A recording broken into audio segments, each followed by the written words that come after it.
un mariage traditionnel mandinga à Tambacounda. La tête couverte, cette jeune mariée est préparée pour la transition à sa nouvelle vie de femme mariée. Djalima Cissé a 17 ans et elle est, elle aussi, prête pour son mariage. Comme beaucoup de femmes du Sénégal, Djalima y a été préparée durant une cérémonie effrayante quand elle n'était encore qu'une enfant. On m'a forcé à le faire. On m'a forcé parce que ça faisait mal. La douleur de Djalima a été causée par l'excision de son clitoris durant une cérémonie traditionnelle alors qu'elle n'avait que 7 ans. Cette cérémonie est connue sous le nom de mutilation génitale féminine, ou coupe, la MGFC, qui a été interdite au Sénégal en 1999. Mais, plus d'une décennie plus tard, des jeunes filles sont encore excisées comme le prescrivent la tradition tribale et la coutume. L'histoire de Djalima montre à quel point il est difficile de faire disparaître cette coutume. Le cauchemar de Djalima a commencé quand elle est partie de Dakar pour se rendre en voiture avec ses parents dans la région de Tambacounda, au sud-est du Sénégal, pour passer ses vacances d'été avec sa grand-mère. J'étais venue ici en vacances avec mon père et ma mère. J'étais venue pour la fête de Tabaski. Après, quand la fête a fini, eux, ils sont rentrés. Ils m'ont laissé ici, avec mes grands-parents. C'est alors que quelque chose s'est passé et a surpris Djalima. Ils ont préparé ça depuis longtemps. Après, ils m'ont amené dans la chambre. Ils m'ont fait entrer. Moi, sans savoir, c'est quand on m'a couché, quand on a commencé à couper, c'est là que j'ai senti et j'ai pleuré. Ma grand-mère, je l'ai crié, je l'ai appelée, elle ne m'a pas répondu. C'est après.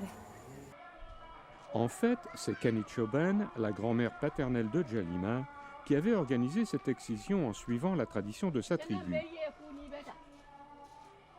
Après avoir fait elle-même la première excision, elle a passé la lame pour exciser aussi une autre fille. C'était pas propre. C'était pas propre, parce qu'une seule lamette pour plusieurs filles. On pouvait prendre chaque lamette pour une fille, mais on a une seule lamette pour plusieurs filles. Après, mon homonyme a décidé de m'amener chez mes parents. Après, quand elle m'a amené, elle a dit ça à mon père et ma mère. Après, ça a vexé mon père, mais plus que ma mère aussi. Madou Cissé, le père de Djalima, avait interdit à sa mère d'exciser Djalima. Oui, mais mon opinion est claire là-dessus parce que moi, je n'ai jamais aimé l'excision. Mais sa mère l'a trahi. Ceci nous vient des temps anciens. Je ne l'aurais pas fait si ça n'avait pas été la coutume. Et c'est pour ça que je l'ai fait. La grand-mère de Djalima est une musulmane pieuse. Elle croit aussi fermement aux coutumes. Elle va prier tous les jours à une mosquée proche. Mais Dourou-Djang, la mère de Djalima, ne pense pas de la même manière. Elle fait partie du groupe ethnique des Wolofs, un groupe qui ne fait pas d'excision. Dourou s'est mise en colère quand elle a appris ce qui était arrivé à sa fille Djalima. On ne m'a même pas demandé ma permission. Ça m'a vraiment touché là.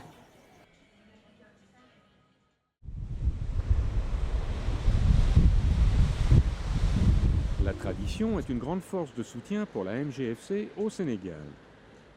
Les groupes ethniques sont nombreux dans ce pays diversifié et leurs attitudes et coutumes varient à ce sujet. D'après les Mandinga, la tribu du père de Djalima, c'est un signe de pureté. Quand tu n'es pas excisé, tu n'es pas propre. Même si tu pries, le bon Dieu ne va pas accepter ta prière. Même si tu sers quelqu'un à manger, tu es souillé en tout cas. C'est faux. Madou est devenu un militant et il a joint un groupe croissant d'hommes et de femmes qui ont décidé d'en finir avec la MGFC. Il dit que le changement doit venir de la base. Les gens commencent maintenant à vraiment comprendre les conséquences désastreuses de l'excision. Des conséquences médicales comme les infections et les difficultés d'accouchement. Mais les gens commencent aussi à comprendre que leurs droits ont été limités par la tradition.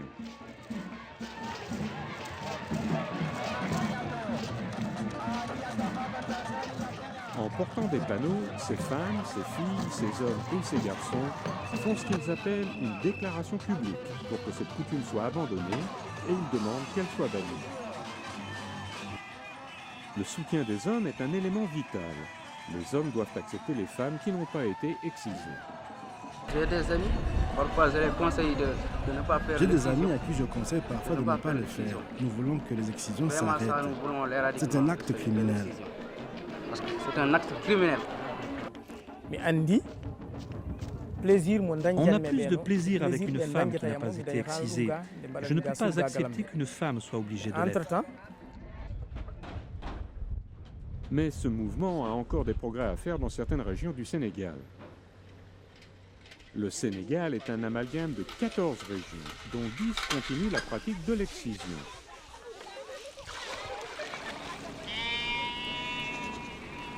L'une des régions où le soutien de l'excision est le plus actif est la province de Matam, où vivent les Poulards.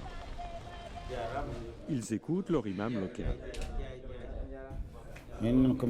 D'après ce que je comprends, l'islam ne rejette pas l'excision. C'est un acte bénéfique qui fait honneur aux femmes. L'interdiction complète de l'excision n'est pas compatible avec l'islam. Mais ce point de vue de l'imam est mis en question par le gouvernement. Oundé Soukege est la directrice du bureau familial du ministère de la Famille et de la Sécurité des enfants. Et on s'est rendu compte que l'excision n'est pas recommandée ni dictée par les religions. Et c'est là où on a quand même adopté avec les partenaires une décision. Le gouvernement agit maintenant pour que les gens changent d'avis à ce sujet dans chaque communauté. Un partenariat existe avec le FNUAP, le Fonds des Nations Unies pour la Population, l'UNICEF et des groupes locaux comme les Tostans.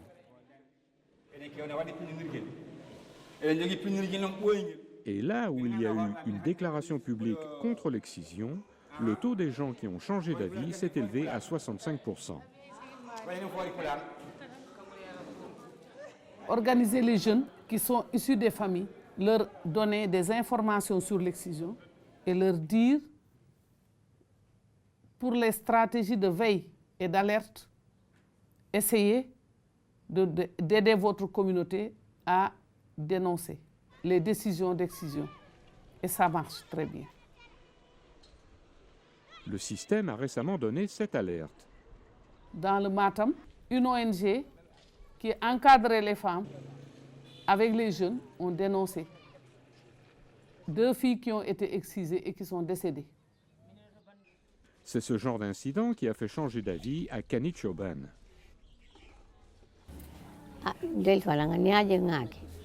Je l'ai fait parce que ça faisait partie de notre culture. Maintenant, tout le monde s'arrête de le faire. C'est pourquoi j'ai arrêté moi aussi. J'ai des petites filles qui n'ont pas été excisées. Jalima va à l'école à Tambacounda, le même village où sa grand-mère vit. Elle a l'air de s'être bien adaptée malgré ce qui lui est arrivé. Différente, parce qu'on a enlevé quelque chose sur moi qu'elles ont que moi je n'ai pas. Je me sens différente. Parfois, j'en parle jamais avec mes amis parce que j'ai honte. Mais Jalima promet que lorsqu'elle se mariera et qu'elle aura des filles, elle les protégera du calvaire douloureux et humiliant qu'elle a dû subir. Quand j'aurai ma propre fille, je ne la laisserai pas. Je ne laisserai personne la toucher. Même la circoncision, parce que c'est dur. Je sais ce que je sais. Jamais, jamais. Never, ever.